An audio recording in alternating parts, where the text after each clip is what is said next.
Good morning, class. Today I wanted to talk a little bit about the intersections that I've found between linguistics and gender. Specifically, well, not only just gender, but I think a lot about it in terms of gender. Specifically, the concept of prescriptivism versus descriptivism. So in linguistics, these are the two camps, and it's kind of like it says in the name. Linguistic prescriptivists go, okay, this is the dictionary, this is how words are, this is how language is. And if you're not doing exactly what's in these manuals, you're doing language wrong. You got to do it this way. They're giving a prescription for how the language ought to be. On the flip side, the linguistic descriptivists simply go, this is how people are talking and using language, therefore this is what the language is. And I really like this concept.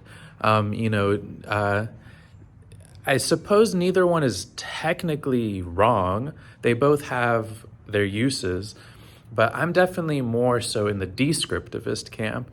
I'm like, okay, because a prescriptivist will go, like slang, that's bad, that's wrong. The language that we use on the internet, that's wrong. The language spoken by like African American people and like people in the South and just like different dialects in the US that don't so much conform to the sort of like dictionary, technical, academic ways of writing and speaking. They say these are wrong. And this strikes me as very kind of foolish and limiting to anyone who's trying to study language, right? Because, language is so interesting. It's this capability that humans have, and it's like really wonderful. And so to cut out all these different ways of speaking just because they're like wrong is just like, okay, so you're just gonna, it just really doesn't seem right to me. Versus, and okay, not only it doesn't seem right to me, but it can be like racist, it can be classist, it can be, all these kind of, these like negative sort of things on it. So where it connects over to gender, I think it might be kind of obvious, but I'll just explain anyways. So like prescriptivist, when it comes to gender, would be like, if you're a boy, you got to be this way. And if you're a girl, you got to be this way. And I think really quickly we find that this just isn't true. Besides being like limiting, it's just not true, because you're telling me a tomboy isn't a girl because they act in ways that are like typically mannish.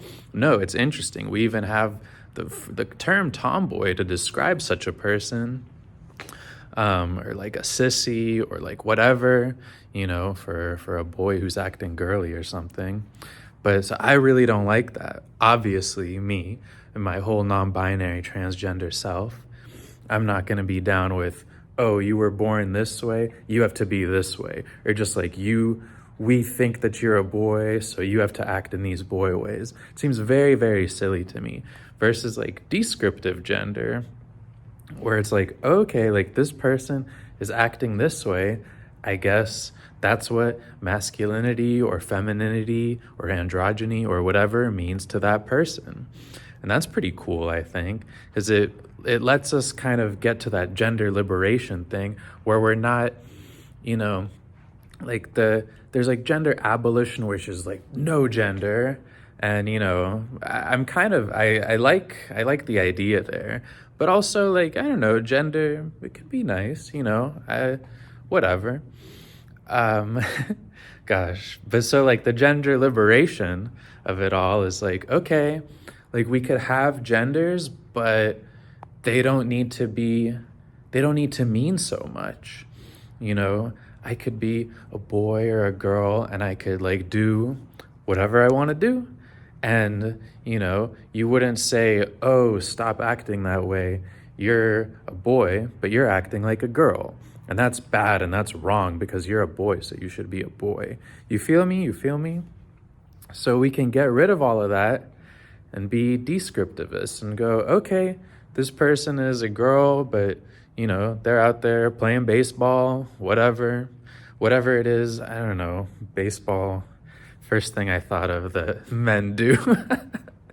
Nah, there's a lot of things, but that was kind of my thought. Mini lecture from teacher Yali. I've got this whole class and no one's here because it's the last day of school. So, but I felt like giving a little lesson anyways. So that's my little lesson on descriptivism versus prescriptivism in linguistics and how I relate it to gender. Thank you.